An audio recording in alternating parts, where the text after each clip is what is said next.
오늘은 이제 남한이 이 핵무기를 개발할 때 국제사회의 제재를 이겨낼 수 있냐, 이걸 한번 살펴보겠습니다. 북이 핵무기를 사실상 거의 완성시켰습니다.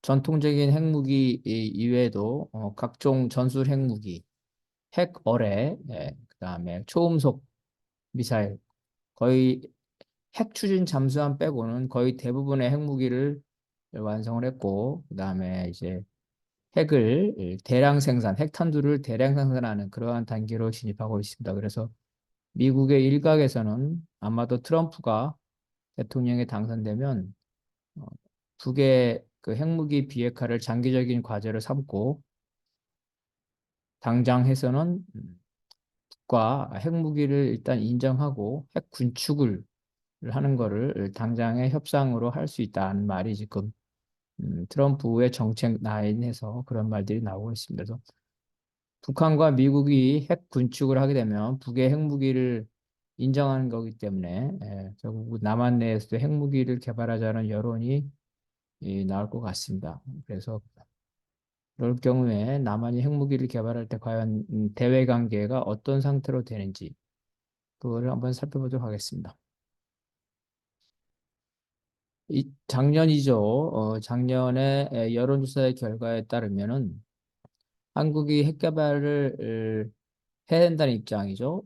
매우 그렇다, 어느 정도 그렇다가 합쳐서 77%, 80%에 가까웠습니다. 그리고 윤석열 대통령조차 이제 국방부 업무보고에서 대한민국에 이제 미국의 전술 핵을 배치한다든지 하면 한국 자체가 핵을 보유할 수 있다. 그래서 빠른 시일 내에 핵무기를 개발해서 보유할 거다 이렇게 언급을 하면서 일부 보수 정치인이죠.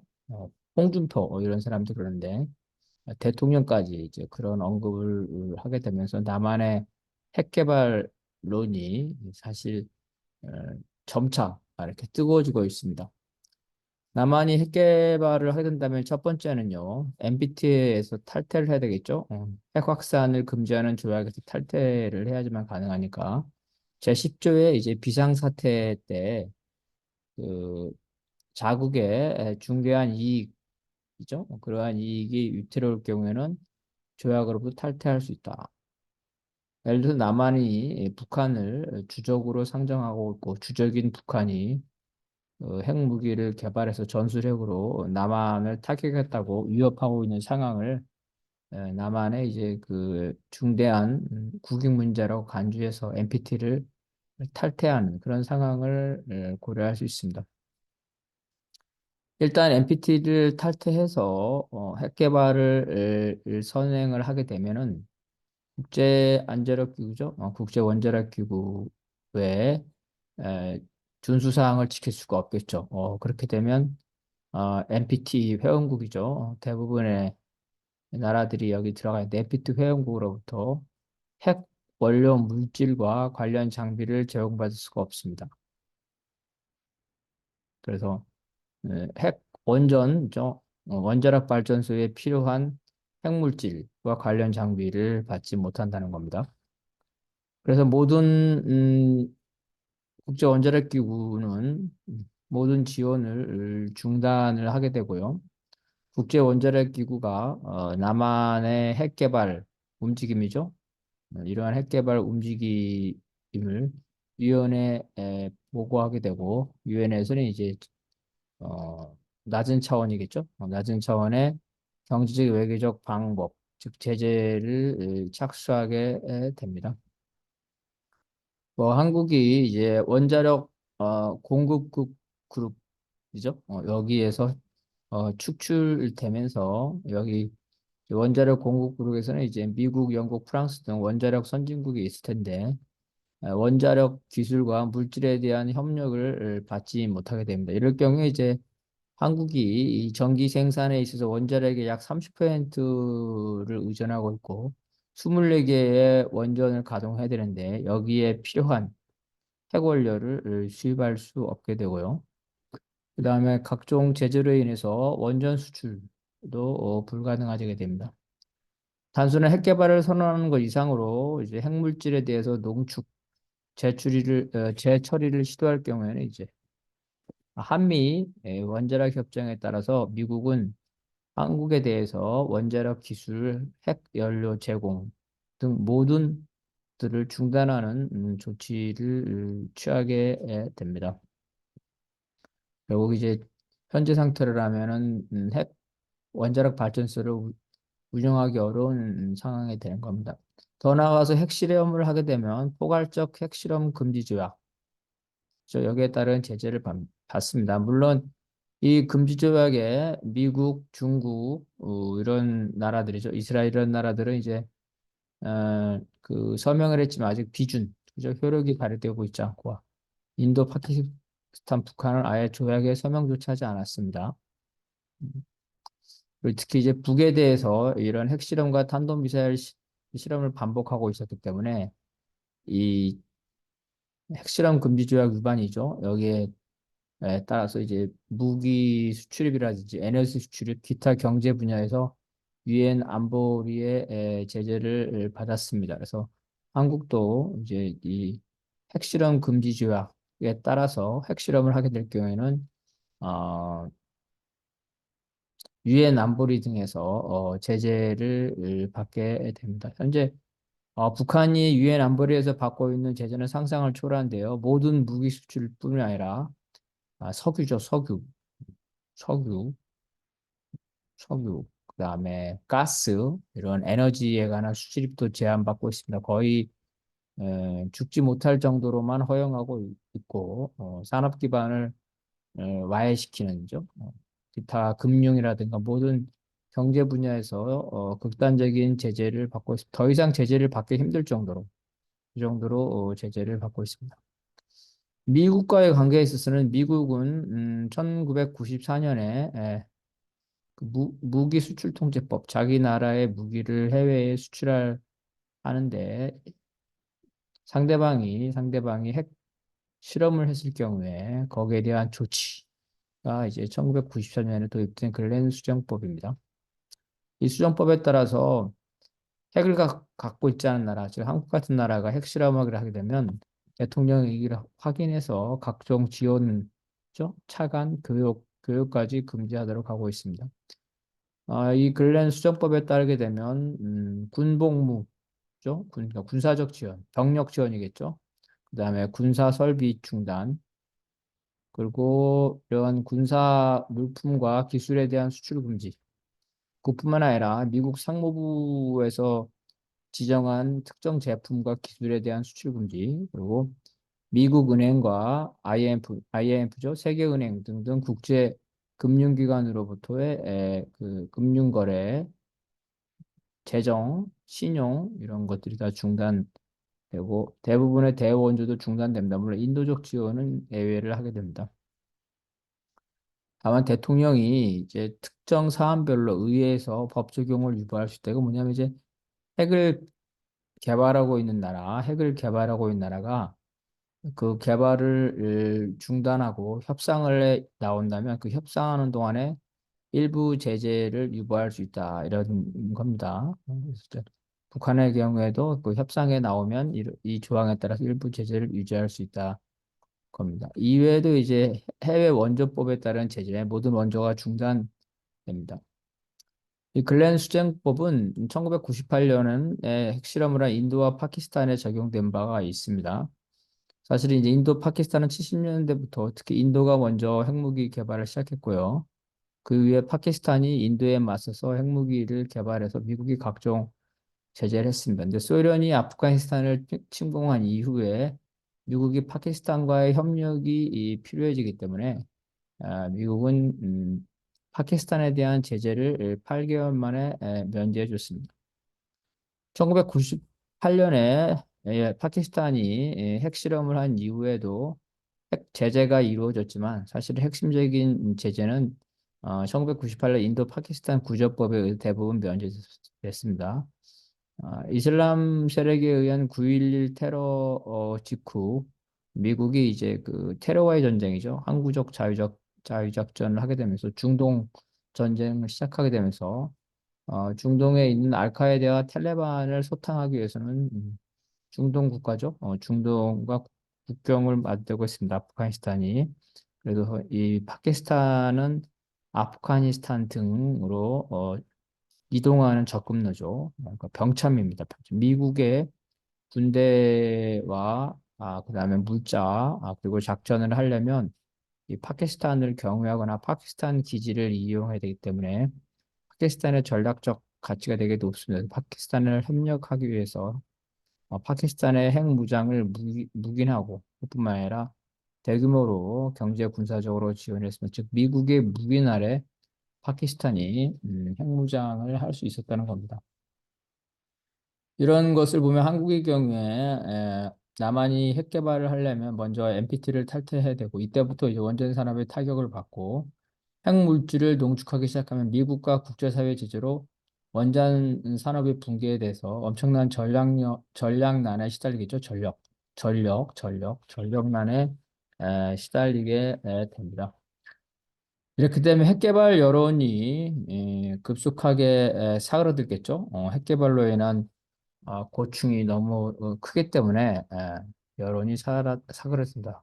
그럼에도 불구하고 남한이 예를 들어 핵실험을 한다면은 아까 나온 이런 글렌 수정법이죠. 이런 글렌 수정법은 어, 그 대통령이 이 의회에서 만든 거기 때문에 대통령이 함부로 이걸 중단할 수 없어요. 당연히 적용되는 겁니다. 그래서 미국과의 모든 군사 경제적 교류가 중단, 미군도 철수해야 되고 군사협력 중단. 이러면 한미 동맹도 붕괴되겠죠. 한미 연합사도 붕괴되고 군사적 제재를 받고 어, 뭐, 뭐 사드라든지 뭐 패트리어트라든지 이러한 미사일들, 그다음에 이지스, 그다음에 뭐 F-35 등 미국으로부터 도입한 고가의 각종 무기죠.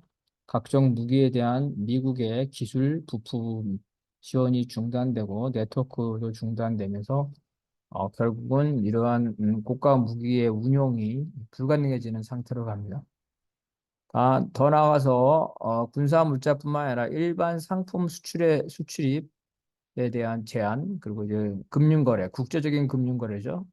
시프트, 국제 결제 수단이죠. 이거에 대해서 축출, 현재 북과 중국에 추출되어 있는데 이러한 금융 거래가 중단되면서 이러한 경제적 제재를 받게 되면 한국이 대외 의존도죠.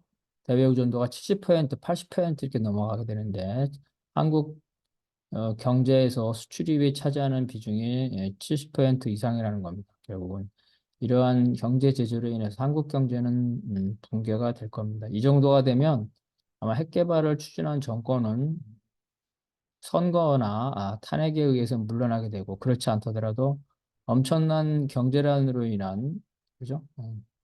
그리고 이제 친미 세력이죠. 이러한 세력들이 소요, 거의 밀란 수준 대규모 집회가 나올 겁니다. 결국은 이러한 핵 개발을 추진한 정권은 살아남을 수 없게 됩니다. 미국의 입장에서는 한국의 핵 개발을 미국이 묵인해줄 국익이 없죠. 파키스탄은 음, 중동 전쟁 때문에 허용을 했고 인도의 경우에는 중국을 견제하기 위해서 허용을 했는데 한국의 경우는 미국이 묵인해줄 국익이 없습니다. 그래서 이스라엘, 인도, 파키스탄처럼 A를 적용할 수 없고 결국은 한국은 서방과 단절돼서 정치 경제가 붕괴되겠죠. 한국이 살아남기 위해서는 미국으로부터 버림받았기 때문에 한국이 경제적으로 살아남기 위해서는 결국은 중국과 러시아에 의존하게 되고 중국과 러시아에 의존하고 미국과 관계가 단절되면 북과 적대적 관계를 할 이유가 없겠죠. 북과의 관계도 개선되고 이렇게 되면은 미국과 한국의 우익에게는 한국의 핵 개발은 최악의 악몽이 되는 겁니다. 만약에 한국이 이제 핵 개발을 강행할 때 한국을 버리되면 한국이 이 중국, 러시아에 가까워지기 때문에 그걸 막기 위해서 미국이 핵무장한 한국을 버릴 수 없기 때문에 파키스탄처럼 애외를 인정한다면 한국, 북한도 핵무장하고 남한도 핵무장하면 일본이 가만히 있을 리가 없겠죠. 대만도 중국으로부터 자위력을 보장받기 위해서 핵무장으로 갈 거고, 사우디는 역시 이란에 대항해가지고 핵무장, 그래서 미국의 맹방들이 핵 개발을 하게 됩니다. 즉, 한국이 핵 개발을 하게 되면 한국과 동맹, 군사 동맹을 깨든지, 그죠? 깨야 되는 겁니다.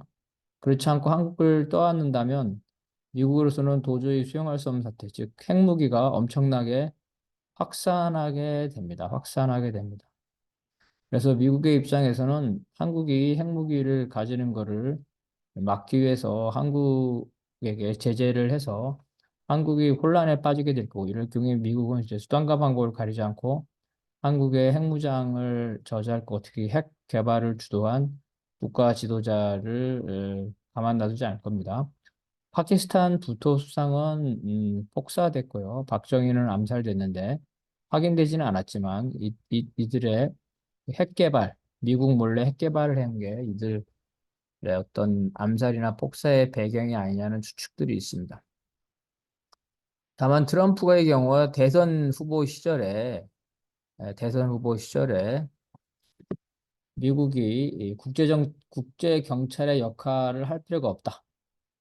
중로 봉쇄를 할 필요가 없고 우방국의 국방을 대신 맞춰줄 필요가 없다. 우방국은 우방국이 알아서 살아라. 그래서 미국과 한국이 핵무장을 하게 되면 스스로 방어하게 되고 미군이 지원할 필요가 없기 때문에 미국의 입장에서는 도움이 된다. 그래서 알아서 해라.